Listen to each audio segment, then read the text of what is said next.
पापा का molecular range थोड़ा ज्यादा होता है, मम्मी का थोड़ा कम होता है। मतलब मम्मी हमसे 1.5-2 मीटर दूर बैठी है तो भी हम मस्ती कर लेते हैं, लेकिन पापा हॉल में बैठे तो हॉल से बेडरूम तक जाने तक बच्चे सांस रोक कर जाते हैं। समझ में आ रहा है? मतलब समझ रहे हो ना, पापा दिन भर के थके हुए आते हैं और हम नहीं चाहते कि उनके दिमाग का वो तार हम छेड़ दें जिसके बाद पापा हमारी ही सितार बजा दें। समझ में आ रहा है? तो पापा molecular theory of surface tension हमने कल ऑलरेडी डिस्कस किया था। हमने पढ़ा था कितने टाइप के फोर्सेस होते हैं दो मॉलिक्यूल्स के बीच में, 2 टाइप्स के। कितने टाइप के होते हैं? 2 टाइप के। एक क्या होता है बच्चों? Cohesive force. प्रमोद बताओ, एक कौन सा होता है? बरोबर। और दूसरा एडहेसिव। Very good. एक होता है कोहेसिव फोर्स, एक होता है एडहेसिव फोर्स। एडहेसिव को याद करने का मैंने एक टेक्निक बताया था, फेविकॉल। फेविकॉल आप देखोगे तो उसके डब्बे पे एडहेसिव लिखा होता है क्योंकि 2 अलग अलग चीजों को चिपकाता है। तो अगर पानी के मॉलिक्यूल का, वाटर मॉलिक्यूल का फोर्स ऑफ कांटेक्ट वाटर के साथ, जब 2 वाटर मॉलिक्यूल फोर्स एक दूसरे को अट्रैक्ट कर रहे हैं तो वो कौन सा फोर्स है? कोहेसिव फोर्स है। लेकिन पानी अगर ग्लास में डाला है तो पानी के मॉलिक्यूल्स ग्लास को भी तो अट्रैक्ट कर रहे हैं, ग्लास के मॉलिक्यूल्स पानी के साथ फोर्स ऑफ अट्रैक्शन बना रहे हैं। तो वाटर और ग्लास का अगर फोर्स ऑफ अट्रैक्शन बन रहा है तो वो कौन सा फोर्स है? Adhesive force. समझ में आ रहा है? ये कल हमने ऑलरेडी पढ़ा है, ठीक है। 2 तरह के मॉलिक्यूलर फोर्सेस होते हैं, एक कोहेसिव फोर्स और एक adhesive force. Cohesive force is the force which is between 2 similar molecules and adhesive force is the force between 2 different molecules. यहां तक समझ में आया ना? अब बच्चों आगे बढ़ते, अब बात करते हैं सरफेस टेंशन। देखो, अगर मैं सरफेस टेंशन की बात करूं तो ये हमारे जीवन में हमने बहुत सारी जगह देखा है। जैसे मैं एक एग्जांपल दे रहा था कि एक लिजार्ड होती है, लिजार्ड टाइप क्रिएचर होता है जो पानी पे दौड़ सकता है। आपने देखा है? यूट्यूब पे आप देखिए, मैं आपको लिंक शेयर करता हूँ व्हाट्सएप ग्रुप में अपने क्लासेस के। तो वो ना लिजार्ड दौड़ता है पानी पे, तो धब दौड़ के निकल जाता है। उसके बहुत सारे रीजन है। उसके जो पंजे होते हैं जब ऐसे स्ट्रेच करते हैं तो बीच में पतला सा लेयर होता है, फिल्म जैसा। आपने कैसा गैप है, ऐसे उनके गैप नहीं होता है। बैट को देखा है? बैट जो होता है वो पंख खोलता है तो कितना पतला लेयर उसका होता है। ऐसे कहते हैं लोग, मुझे नहीं पता एग्जैक्टली, मिथ बोलते हैं कि वो धूप में उड़ेगा तो पंख जल जाएंगे। हाँ, वो तो घर में आया था तो मैंने थोड़ी पंख खोल के देखे उसके। नहीं, तब एक डर था, ऐसे पकड़ा और फेंक दिया चादर में। तो उनके जो बैट के पंख होते देखो कितने पतले होते हैं, ऐसे वो लिजार्ड के बीच में होता है, स्किन एकदम पतला। तो वो उनको थोड़ा सा एरिया बढ़ाता है। और दूसरा होता है एक सरफेस टेंशन जिसकी वजह से उस पर दौड़ पाते हैं। जैसे तुमने एक पत्ता आता है, पता है खाने का, हार्ट शेप का आता है, खाते उसको पकौड़े वगैरह बना के, अड़ू। अच्छा, तो उसमें सबसे कमाल की चीज होती है वाटर ड्रॉपलेट आप डालो, डायमंड जैसा एकदम मस्त जाता है। तो वो पत्ते के ऊपर पानी ऐसा क्यों बिहेव करता है? Because of surface tension. तो यही अपना टॉपिक है। देखो, कोई पत्ता पानी पे गिर जाता है तो तैरते रहता है, क्यों तैरता है? Because of surface tension. बहुत बढ़िया टॉपिक है। तो इसके बहुत सारे बेसिक टर्मिनोलॉजी से उसको हम लोग देखते पहले, जो बेसिक डेफिनेशन है, फिर हम लोग इस टॉपिक पे जाएंगे, ठीक है। तो हमने प्रेशर का पूरा कंसेप्ट खत्म किया, बड़ा टॉपिक था, प्रेशर अच्छे से खत्म हुआ। अब सरफेस टेंशन को शुरू करें। सरफेस टेंशन भी बड़ा टॉपिक है, ठीक है। तो इसमें सबसे पहली चीज क्या दी है बच्चों? देखो यहाँ पे पेज नंबर 34 पे दिया है, range of A molecular force. Range of A molecular force, जैसे अभी फॉर एग्जांपल अगर मैं 25-50 बच्चों को पढ़ा रहा हूँ तो मैं बहुत इजीली हैंडल कर सकता हूँ, 100-150 भी हैंडल कर सकते हैं। लेकिन अगर 1 लाख बच्चे बैठे हैं सामने तो क्या मैं उनको हर एक को मतलब ऑब्जर्व करके हैंडल कर सकता हूँ क्या? बच्चे फोर्सफुली बैठ तो जाएंगे पढ़ने, लेकिन वो समझेंगे, ध्यान देंगे, ऐसा मैं गारंटी ले सकता हूँ क्या? नहीं रह सकता। क्यों? क्योंकि वो मेरे रेंज के बाहर हो गए, वो मेरे रेंज के क्या हो गए? बाहर हो गए। तो हर मॉलिक्यूल है ना, उसका अपना एक रेंज है। वो समझ में क्या? तुमने मैग्नेट देखा है? मैग्नेट से बचपन में सबने खेला होगा। तो हम क्या करते हैं, कोई लोखंड लेते हैं और उसको जानबूझ के छेड़ते हैं मैग्नेट से। मतलब मैं उसको इतना डिस्टेंस पे लेके जाऊंगा, वो अट्रैक्ट होगा लेकिन मैं चिपक नहीं दूंगा। ऐसे खेलते बच्चे लोग, खेला है आप लोगों ने? खेला ही होगा सबने, है ना? हाँ, उल्टे साइड से भगाते। तो मैं क्या हो रहा, समझो नॉर्थ को हमने साइड रखा, अभी एक मैग्नेट आया यहाँ रखूंगा तो भागेगा क्या वो? तो आपको क्या करना पड़ेगा? इस मैग्नेट को इस मैग्नेट के रेंज में लाना पड़ेगा। रेंज मतलब are getting what I am saying? जैसे ये मेरे पास एक मैग्नेट है, समझो ये नॉर्थ पोल, तो ये नॉर्थ पोल क्या करेगा? अपने अराउंड एक मैग्नेटिक फील्ड बनाएगा। लेकिन वो फील्ड का भी अपना एक लिमिटेशन होगा। अगर इस फील्ड के बाहर में दूसरा नॉर्थ लाऊंगा तो क्या ये एक दूसरे को रिपेल करेंगे? नहीं। लेकिन अगर मैं इसको स्ट्रेच करके यहाँ लेके आऊँ तब क्या होगा? तब ये रिपेल हो जाएगा। तो ये जो रेंज है ना, इसी को हम लोग बोलते हैं रेंज ऑफ अ मॉलिक्यूल। मतलब एक मॉलिक्यूल है मेरे पास, समझो वाटर मॉलिक्यूल। अब ये क्या कर रहा है? दूसरे वाटर मॉलिक्यूल को क्या कर रहा है? अट्रैक्ट कर रहा है अपने पास, लेकिन एक सर्टेन रेंज तक ही कर पाएगा। समझ में आ रहा है? और उसी रेंज को हम लोग क्या बोलते हैं? Range of a molecule. Getting what I am saying? मतलब क्या बोल सकते हैं रेंज ऑफ अ मॉलिक्यूल? तो आप लोग एक ऐसा रेंज जिसके अंदर अट्रैक्टिव फोर्स, कोई भी टाइप का फोर्स, मॉलिक्यूलर फोर्स काम कर रहा है, चाहे वो कोहेसिव फोर्स हो चाहे वो एडहेसिव फोर्स हो। समझ में आया? The maximum distance, the maximum मतलब क्या? ज्यादा से ज्यादा। मिनिमम मतलब क्या? कम से कम। The maximum distance where the molecular force is applicable by a single molecule. अभी समझो एक एग्जांपल ले लो, ये वाटर मॉलिक्यूल है, इसका जो रेंज है वो है 1 मीटर, लेकिन दूसरा वाटर मॉलिक्यूल इससे दूर है, तो इसके बीच में कोहेसिव फोर्स या एडहेसिव फोर्स बनेगा क्या? नहीं बनेगा। तो समझ में आ रहा है व्हाट इज मॉलिक्यूलर रेंज? बाबू समझ रहे Pramod? What is molecular range? The maximum distance where the molecular force is applicable by a molecule, that is called as what? Molecular range. Simple, समझ में आया? पक्का समझा आपको बेटा? हर टीचर का भी अपना एक मॉलिक्यूलर रेंज होता है। पापा का मॉलिक्यूलर रेंज थोड़ा ज्यादा होता है, मम्मी का थोड़ा कम होता है। मतलब मम्मी हमसे 1.5-2 मीटर दूर बैठी है तो भी हम मस्ती कर लेते हैं, लेकिन पापा हॉल में बैठे तो हॉल से बेडरूम तक जाने तक बच्चे सांस रोक कर जाते। समझ में आ रहा है? मतलब समझ रहे हो ना, पापा दिन भर के थके हुए आते और हम नहीं चाहते कि उनके दिमाग का वो तार हम छेड़ दें जिसके बाद पापा हमारी ही सितार बजा दें। समझ में आ रहा है? तो पापा का जो मॉलिक्यूलर रेंज होता है वो बहुत ज़्यादा होता है। अगर हमने कुछ उल्टा सीधा किया तो फिर उनका और हमारा जो मॉलिक्यूलर फोर्स बनेगा वो आस पड़ोस के 4 घर तक सुनाई देगा। समझ में आ रहा है बेटा मैं क्या रहा हूँ? आपके पिता आपको प्यार करते नहीं करते? मेरे पापा तो बहुत किए। वो ऐसे अपने टैलेंट पे डिपेंड करता है, बच्चा कितना टैलेंटेड है वो प्यार उसके ऊपर डिपेंड करता है। विशाल आपको आपके पिता, बेटा आपको किए आपके पिताजी आपको? इमोशनल हो जाते बाद में। तो मैं बाहर घूमता तो मेरे को तो बाहर उसके लिए अलग से प्यार मिलता फिर। आपको मिला? आपको प्यार नहीं मिला बेटा? ठीक है, एक दिन मैं क्या करता हूँ, टेस्ट के मार्क्स के लिए पेरेंट्स को बुला लेता हूँ, तो ये जो कमी है शायद वो पूरी हो गई। ठीक है, अच्छा आप ऐसे ही रहते हो हमेशा आस्था चैनल मोड में रहते हो? हाँ, तो कभी ऐसा सब टीवी में आओ जेठालाल वाले आत्माराम तुकाराम, कभी मतलब खुश रहो। कभी मैंने क्या बताया था, हमेशा खुश रहो लाइफ में, पता नहीं कब हो जाए, इसलिए खुश रहो। ठीक है, कोई टेंशन है क्या आपको? तो फिर कहाँ इतना अपसेट हो यार? जियो, खुश रहो, मजे करो लाइफ में। चलो सर छुट्टी दो, है ना? हाँ बोलो, क्या बोल रही? नहीं कुछ बोल रही थी, खामा कसम नहीं बोल रही थी। ठीक है, ओके। अब बात करते बच्चों स्फीयर। प्रमोद आपको पता है स्फीयर मतलब क्या होता है? समझ रहे हो? तुम सीरियस से अच्छो बेटा, तुम सीरियस से। स्फीयर मतलब नहीं पता है आपको? सर्कल मतलब पता है? सर्कल क्या, कल पढ़ेंगे वो। सर्कल क्या होता है? सर्कल मतलब हाँ गोल। तो सर्कल को ही 3D कर देंगे तो स्फीयर। जैसे सर्कल मतलब क्या होगा? चूड़ी, चूड़ी सर्कल है, लेकिन बॉल क्या है? स्फीयर। सर्कल का 3D वर्जन क्या होता है? स्फीयर। स्क्वायर, स्क्वायर का 3D version cube. Rectangle, circle का 3D वर्जन स्फीयर। अब समझ में आया? बस ये अपना टॉपिक इतना है। अरे लगे सर्कल बच्ची ने हाथ में रखा है, तो देखो ये सर्कल है। देखा अभी सोना चांदी का भी एग्जांपल देता तो इसके पास अवेलेबल है। देखो ये सर्कल है, लेकिन इसको हम 3D करते, पूरी तरफ से भर दे, तो ये क्या बन जाएगा? भरा हुआ सर्कल। अभी भरा हुआ तुझे भरता हूँ। अरे बेटा स्फीयर बन जाएगा। क्या बन जाएगा? स्फीयर। बॉल क्या है? सर्कल या स्फीयर? बॉल स्फीयर है। बॉल क्या है? स्फीयर है। अब हमको क्या देखना है बच्चों? हमारे टॉपिक का नाम है sphere of influence. Sphere of influence. अब ध्यान से देखो, ये देखो ये वाटर मॉलिक्यूल था, इस ए बेटा चाबी रखते हैं, ये वाटर मॉलिक्यूल था, इसका रेंज कितना था? Maximum range 1 metre. अब इसी रेंज को अगर पकड़ के मैं एक स्फीयर ड्रॉ करता हूँ, सच में ऐसा स्फीयर होता है क्या? नहीं, एज्यूम यानी imaginary, an imaginary sphere drawn with range as a radius. ये क्या था बच्चों? रेंज है ना, ये क्या है? रेंज है, रेंज ऑफ ए मॉलिक्यूल। तो हम लोग imaginary sphere which is drawn by taking range of a molecule as a radius, that sphere is called as what? Sphere of influence. उसको हम क्या बोलेंगे? Sphere of influence. कैसे समझाऊं?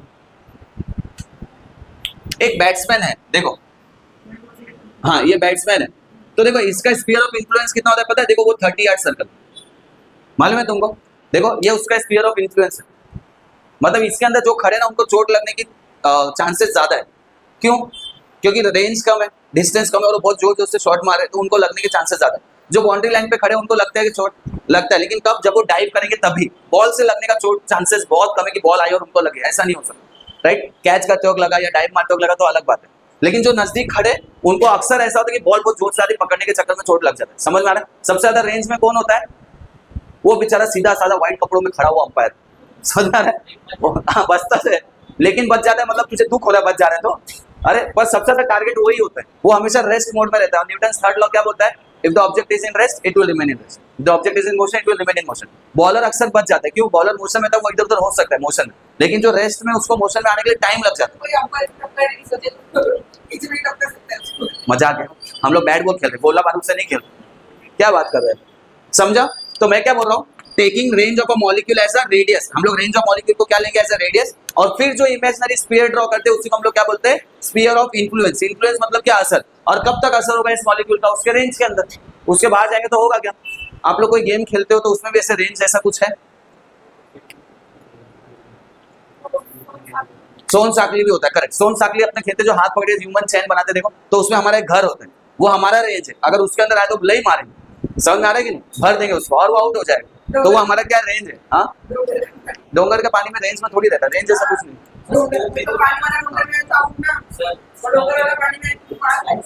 स्कोप, ये कौन? स्कोप, ये क्या है? स्नाइपर्स। क्या, अरे कुछ ऐसा बोलो तो भाई तेरे को समझ में आ रहा है? अच्छा, वो शूटिंग में भी रेंज होता है, हाँ बंदूक का भी देखो अपना रेंज होता है। ऐसे कि यहाँ पे आदमी खड़ा है और अच्छा समझो यहाँ पे कोई क्राइम हुआ, योगी जी यूपी से बंदूक चला रहे हैं, आदमी यहाँ मर रहा है, ऐसा हो सकता है क्या? नहीं, कोई क्रिमिनल को अपने को यूपी लेके जाना पड़ेगा तब वो ठोक देंगे उसको, है कि नहीं? तो उसका भी अपना रेंज होता है। लेकिन समझा स्पीयर क्या होता है? प्रमोद समझा आपको? ठीक है चलो। योगी जी मैं कुछ नहीं बोल रहा, जो बोल रहे हैं यही बोल रहे हैं, इसी को अंदर करना बहुत हार्ड है ना बात भी। किधर क्या हुआ? नहीं क्या क्या करता भिवंडी में, उसका ताकत वेस्ट होती है, वो अच्छा आदमी पावरफुल, उसको जितना बड़ा देंगे उतना अच्छा ना। चलिए अब आते हैं बच्चों सरफेस फिल्म। हाँ लेकिन बहुत डेंजर है ना बच्चों। देखो अभी ध्यान से, सरफेस फिल्म क्या बोलते हैं? अभी हमने यहाँ पे बहुत सारा लिक्विड लिया, ठीक है? अब लिक्विड के अंदर बहुत सारे मॉलिक्यूल्स अलग अलग लेवल पे होंगे, यहाँ पे भी होंगे, यहाँ पे भी होंगे, यहाँ पे भी होंगे, लेकिन सरफेस पे भी तो होंगे। ध्यान से देखना, बहुत सारे मॉलिक्यूल सरफेस पे भी होंगे, करेक्ट है? अब ये मॉलिक्यूल्स क्या करेंगे? अपना स्फीयर ऑफ इन्फ्लुएंस बनाएंगे अपने आसपास। मेरे समझ में मैं क्या बोल रहा हूँ? मतलब ये अपने रेंज तक अट्रैक्ट करेगा, तो इसने अपना स्फीयर ऑफ इन्फ्लुएंस बनाया, इसने अपना, ऐसे करते करते ये लोग क्या कर रहे हैं बच्चों? अपना खुद का स्फीयर ऑफ इन्फ्लुएंस बना रहे हैं। समझ में आ रहा है? और ये जो स्फीयर ऑफ इन्फ्लुएंस का जो ये पार्ट होता है ना, देखो ये इतना लेयर, इसी को हम क्या बोलते हैं? Surface film. क्या बोलते हैं बेटा? Surface film. समझ में आ रहा है मैं क्या बोल रहा हूँ? सरफेस फिल्म क्या होता है पता है? Getting what I am saying? देखो ये क्या सब मॉलिक्यूल्स है, एक एक मॉलिक्यूल ने क्या बना? अपना स्फीयर ऑफ इन्फ्लुएंस बना, और उस स्फीयर ऑफ इन्फ्लुएंस को जब हमने जोड़ के एक लेयर कंप्लीट किया, उस लेयर को हम लोग क्या बोलते हैं? Surface film. क्या बोलते हैं? समझ में आ रहा है? पक्का 100%। अच्छा देखो, तुम लोग कभी कपड़े धोए हो, या हम लोग बचपन में खेलते थे, देखो सोप वाटर रहता था, उसमें ऐसे करते थे तो बलून्स निकलते, तो एकदम पतला पतला बलून होता है, उसको थोड़ा भी छुआ तो फूट जाता है, तो उसको भी हम लोग क्या बोलते हैं? फिल्म। उसी को हम क्या बोलते हैं? फिल्म। जो एकदम पतला लेयर होता है उसको हम क्या बोलते हैं? फिल्म। समझ में आ रहा है? देखो यहाँ पे क्या डेफिनेशन दिया है? The surface layer of a liquid with thickness equal to the range of the intermolecular force. देखो बेटा, थिकनेस कितना होना चाहिए? रेंज। देखो यहाँ पे ध्यान से, थिकनेस कितना होना चाहिए? रेंज के जितना, उसी को हम लोग क्या बोलेंगे? Surface film. समझ में आया? पक्का 100%। तो सरफेस फिल्म कहाँ बनेगा? हमेशा ऊपर। सरफेस फिल्म नीचे बन सकता है क्या? ऊपर ही बनेगा। Getting what I am saying? समझा? सरफेस फिल्म बच्चा समझा? What is surface film? The surface of the liquid with the thickness of range of the molecule, with the thickness of range of the molecule. कितना होगा surface layer का जो thickness है, कितना होगा? जितना रेंज ऑफ द मॉलिक्यूल। मुझे पता है थोड़ा सा थियरी है, थोड़ा आपको बहुत मतलब पैसिव जा रहे हैं लेक्चर, पर थियरी क्या करें, थोड़ा थियरी होने तो फिर हम लोग उस पर आए। अब एक काम करो, आप बताओ, चलो तुम लोग से आप एक क्वेश्चन पूछता हूँ, ये अलग बताओ तुम लोग।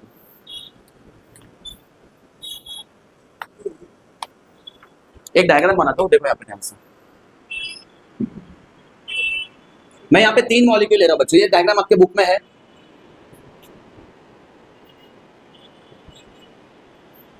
एक क्वेश्चन पूछता हूँ, देखते हैं कितने लोग राइट आंसर देते हैं।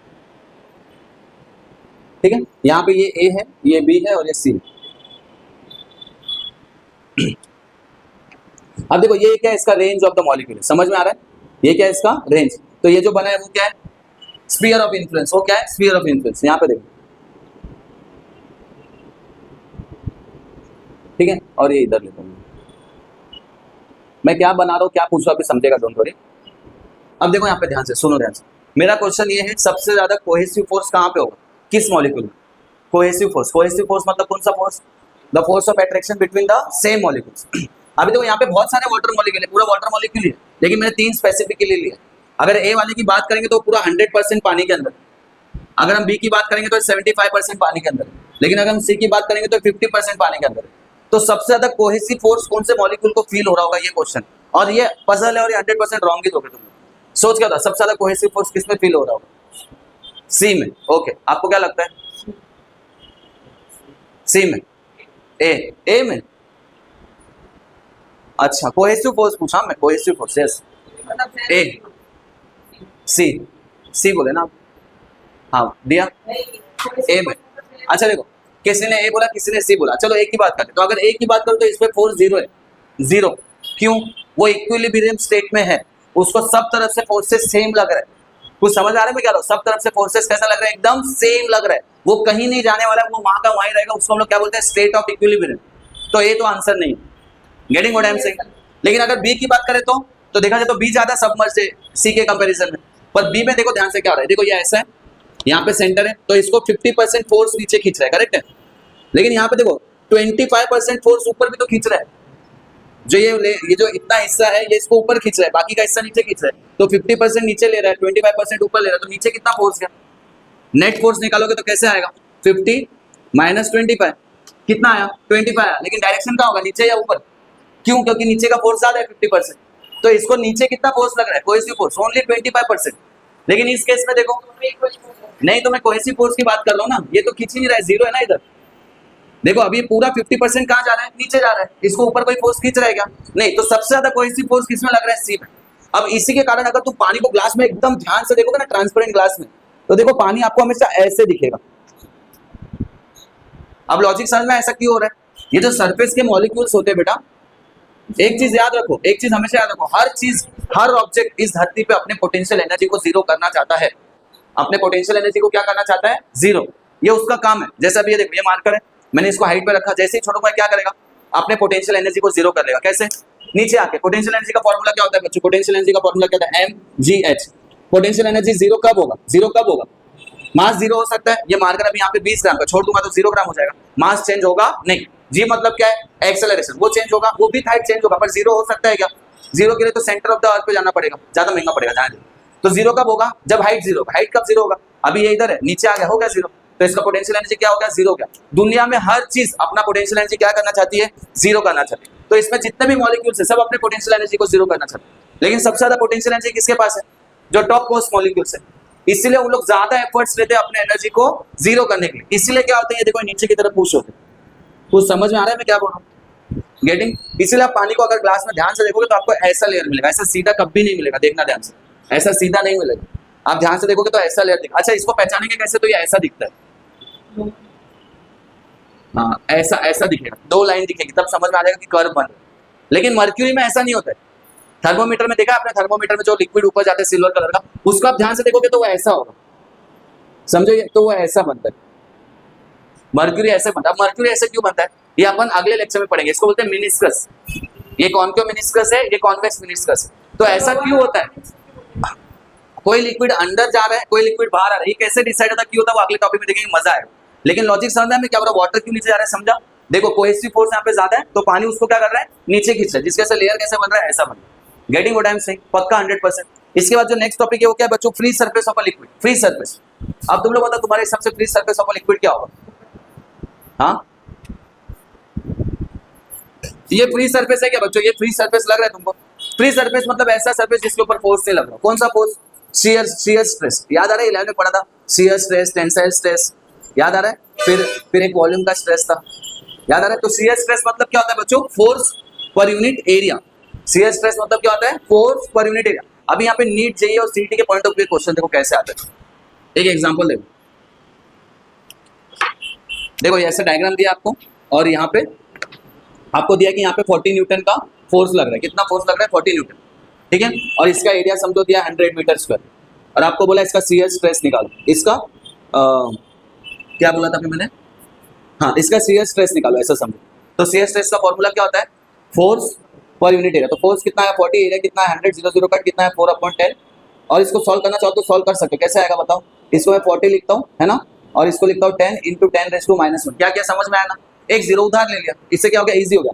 1 जा 4 जा कितना है? 4 × 10⁻⁻⁻⁻⁻⁻⁻⁻⁻⁻⁻⁻⁻ यानी कितना है? 0.4। और यहाँ पे भी देखो ना 10 है नीचे, तो एक जीरो उधर कर दो, खत्म। अगर 100 होता तो क्या करते हैं? 0.04। सब चीजें अलग अलग तरीका, आपको ये समझे तो ये समझे तो ये। तो कितना है? 0.4। यूनिट क्या आएगा बच्चा? यूनिट न्यूटन पर मीटर स्क्वायर। ये तो सीटी के क्वेश्चन है। अब जेईई और नीट में क्या चेंज होता है देखो।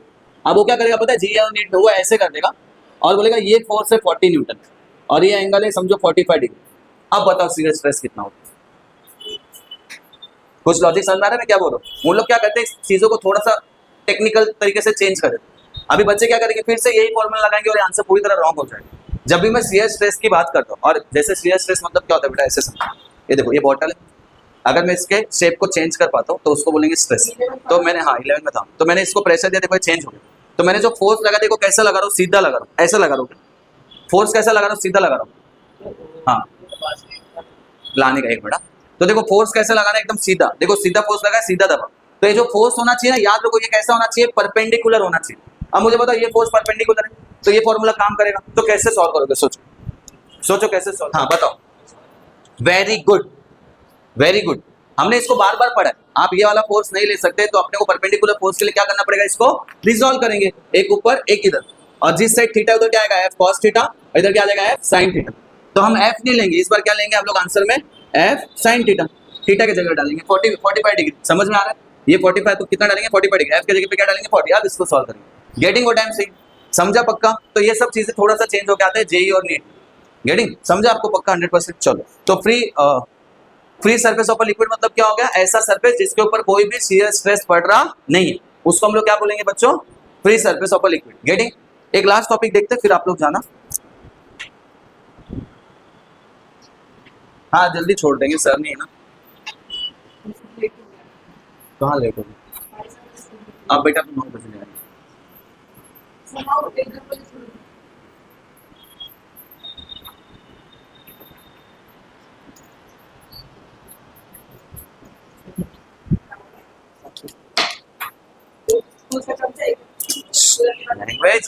लैंग्वेज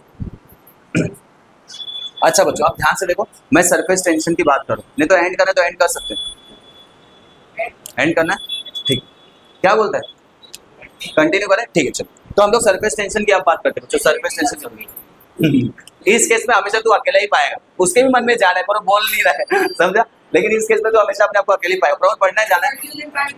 थेरी तो मैं सोचता हूँ थेरी थोड़ा लपेट लेते हैं तो अपने, हाँ तो अब सरफेस टेंशन की बात करते हैं बच्चों। देखो सरफेस टेंशन को हम लोग कैसे डिनोट करते हैं, टी से, समझ, किसी किसी बुक में एस से भी करते हैं, हम लोग टी से डिनोट करेंगे। अब सरफेस टेंशन को आप एकदम सिंपली डिराइव कर सकते हो, सरफेस टेंशन का फॉर्मूला होता है force per unit length.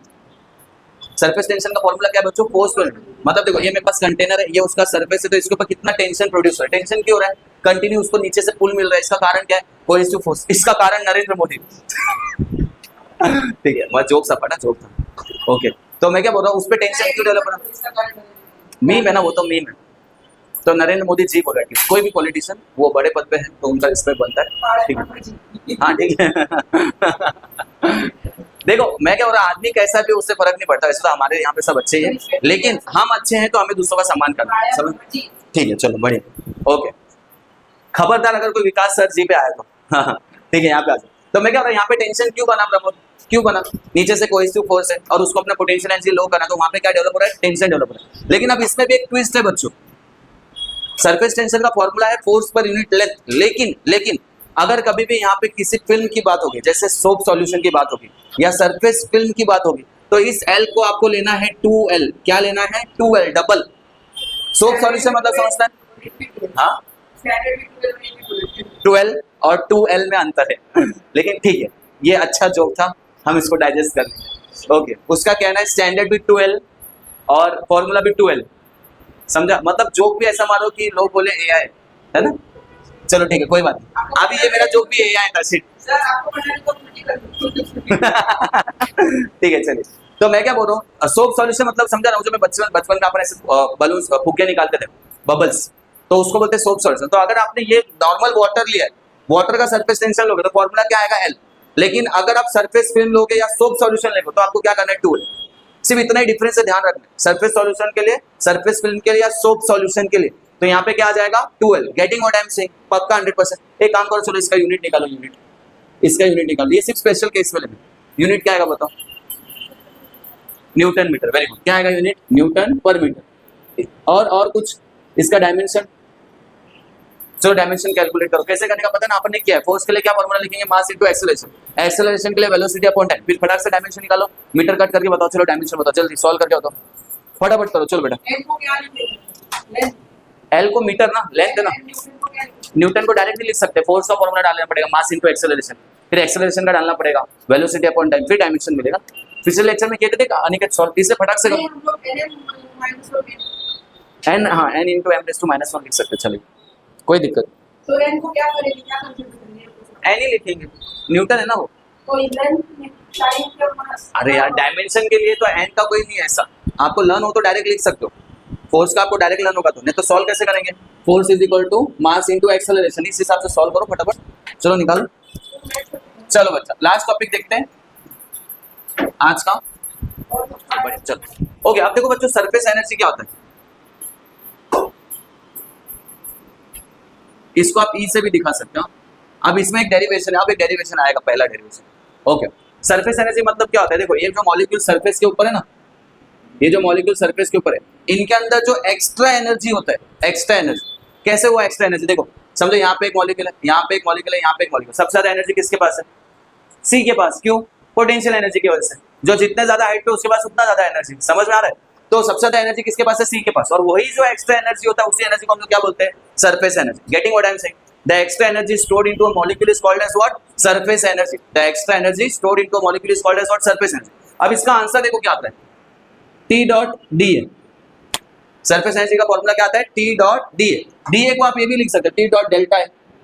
Delta है मतलब क्या? डेल्टा है मतलब क्या? A मतलब क्या? एरिया। D मतलब क्या? Change in area. डेल्टा है मतलब भी क्या? Change in area. T मतलब क्या? T मतलब क्या? Surface tension. T मतलब क्या? Surface tension. तो सरफेस एनर्जी का फॉर्मूला क्या होता है बच्चों? T डॉट डी है। क्या है फॉर्मूला? अभी हम इसको डिराइव करेंगे, टेंशन मतलब बहुत इजी। डेरिवेशन होता है, मुझे लगता है मजा आता है। थ्योरी में थोड़ा सा हम लोग स्लो हो जाते हैं, पेज स्लो होता है, थोड़ा सा बोर होता है, लेकिन डेरिवेशन में मजा आता है। अच्छा पहले इसका यूनिट बताओ फटाफट। टेंशन का यूनिट क्या है? टेंशन का यूनिट क्या होता है? टेंशन का बोलो। टेंशन का यूनिट क्या होता है? फॉर्मूला क्या था टेंशन का? Force per unit length. Force per unit length. तो यूनिट क्या हो जाएगा? फोर्स का न्यूटन, पर यूनिट लेंथ का क्या हो गया? मीटर। बरोबर है। Into D A. D A का फॉर्मूला मतलब एरिया। एरिया मतलब क्या? Metre square. एरिया मतलब क्या? Metre square. देखो मीटर मीटर कट हो गया तो आपको क्या बचा? Newton metre. और इसी को हम लोग क्या बोलते हैं? जूल। क्या बोलते हैं? जूल। देखा जाए तो लॉजिक में देखो, सरफेस एनर्जी, एनर्जी का यूनिट क्या होता है? जूल। एनर्जी का यूनिट क्या होता है? जूल ही होता है ना। समझ में आ रहा है? पक्का समझा? 100%। अब इसका डेरिवेशन देखो, फटाक से एक छोटा सा डेरिवेशन है, वो देखो।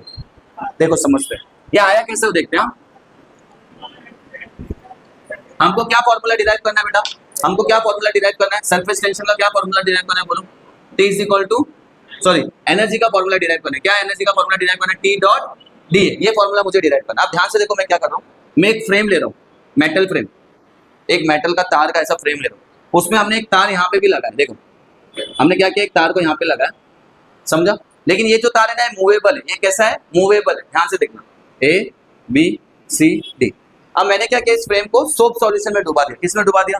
Getting what I am saying? हमने इसको किसमें डुबाया? सोप सॉल्यूशन में डुबाया। तो इससे क्या होगा जब निकालूंगा तो इसके ऊपर एक लेयर बन जाएगा, फिल्म बनेगा, फिल्म, सरफेस फिल्म बनेगा। पक्का इसके ऊपर क्या बनेगा बेटा? एक सरफेस फिल्म बनेगा। उसको हम बबल बना रहे, क्या बना रहे हो, बात की बात है। लेकिन वो सरफेस फिल्म क्या करेगा? इस तार के ऊपर टेंशन प्रोड्यूस करेगा, जिसकी वजह से क्या होगा? अंदर पुश हो जाएगा। ये क्या होगा? अंदर पुश हो जाएगा। समझो कहां तक पुश हुआ? तो यहाँ तक पुश हुआ, ऐसा। समझ में आ रहा है? कितना डिस्टेंस चेंज किया उसने? dx। कुछ लॉजिक समझा मैं क्या बोल रहा हूँ? देखो अगर ये मूवेबल नहीं होता, जैसे अपना वो टॉय होता है, वो मूवेबल होता है, प्लास्टिक का मोटा मोटा फ्रेम होता है, तो जैसे डुबाएंगे वैसे ही बाहर आता है। लेकिन वो सरफेस टेंशन तो प्रोड्यूस करता है ना। पर हमने इस केबल को कैसे रखा था? मूवेबल। तो जैसे हमने इसको सोप सॉल्यूशन से बाहर निकाला तो क्या हो गया? क्या हो गया? इसके ऊपर टेंशन डेवलप हुआ, जिसके से अंदर पुश हो गया। कितना पुश हुआ? dx। इतना बड़ा पुश होएगा क्या?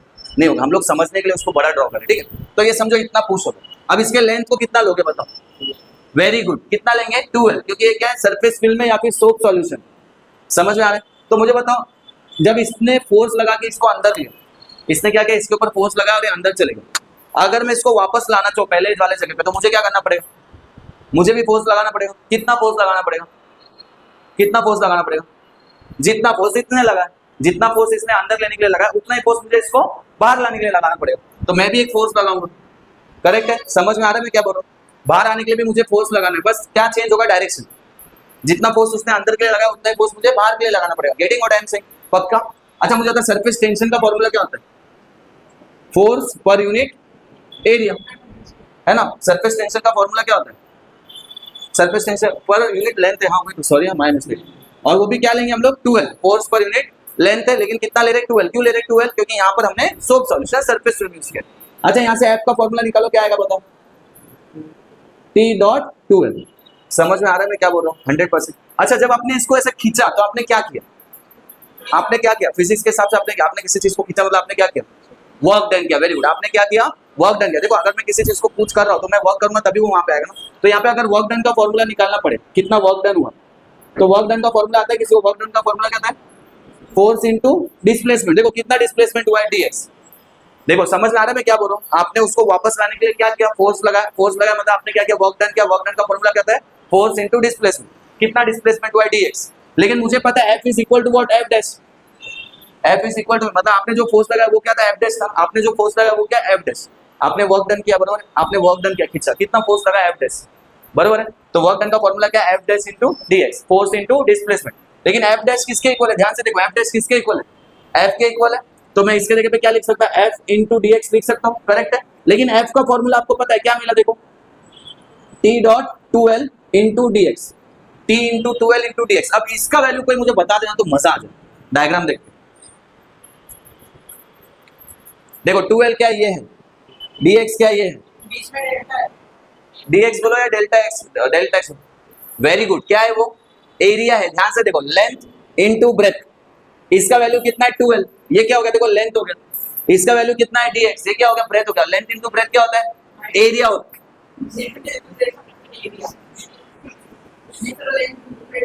समझा। तो वर्क डन का फॉर्मूला क्या हो गया, एरिया, पर dx है, इसलिए मैं यहाँ पे क्या लिख रहा हूँ, इसको da लिख रहा हूँ। कुछ समझ में आया, हो गया, सब सॉल्व हो गया। देखो फॉर्मूला मिल गया। कहाँ मिल गया सर, हमको प्रूव क्या करना है, एनर्जी का फॉर्मूला होता है टी डॉट डी ए, और हमको क्या मिला, वर्क डन का फॉर्मूला मिला टी डॉट डी ए। एग्जैक्टली, वर्क डन और एनर्जी सेम ही होता है। कैसे, ये देखो, मैंने इसको उठाया ऊपर, मैंने वर्क डन किया, तो इसमें कितना एनर्जी हुआ, जितना मैंने वर्क डन किया उतना एनर्जी इसमें स्टोर हुआ ना। बताता हूँ कैसे वर्क डन और एनर्जी इक्वल होता है, देखो ये सेम होता है, बताता हूँ कैसे। देखो वर्क डन का फॉर्मूला कहता है फोर्स इनटू डिस्प्लेसमेंट, बरोबर है, और पोटेंशियल एनर्जी का फॉर्मूला कहता है mgh। अभी फोर्स को आप क्या लिखते हो, मास इनटू एक्सेलरेशन, और डिस्प्लेसमेंट मतलब क्या हुआ h, देखो आया ना, कुछ समझ में आ रहा है, गेटिंग। देखो वर्क डन का फॉर्मूला कहता है फोर्स इनटू डिस्प्लेसमेंट, और पोटेंशियल एनर्जी का फॉर्मूला कहता है mgh। लेकिन फोर्स को हम क्या लिखते हैं, mg, मास इनटू एक्सेलरेशन, और डिस्प्लेसमेंट कितना हुआ h, तो दोनों इक्वल है कि नहीं। मतलब मैं ऐसा लिख सकता हूँ कि work done is equal to what, energy. अब मैं इस फॉर्मूले को कैसे लिखूंगा, E is equal to what, T dot D A. समझ में आया कुछ, पक्का हो गया, डेरिवेशन सिंपल सा खत्म। तो डेरिवेशन किसके लिए था, to find out the relation between energy and surface tension. समझ में आया, पक्का 100% इजी लगा, डन, गेटिंग। तो आज का टॉपिक यहाँ पे खत्म करते हैं, ठीक है। चलो इसको लिख लो बिना देखते, फिर आगे बढ़ेंगे।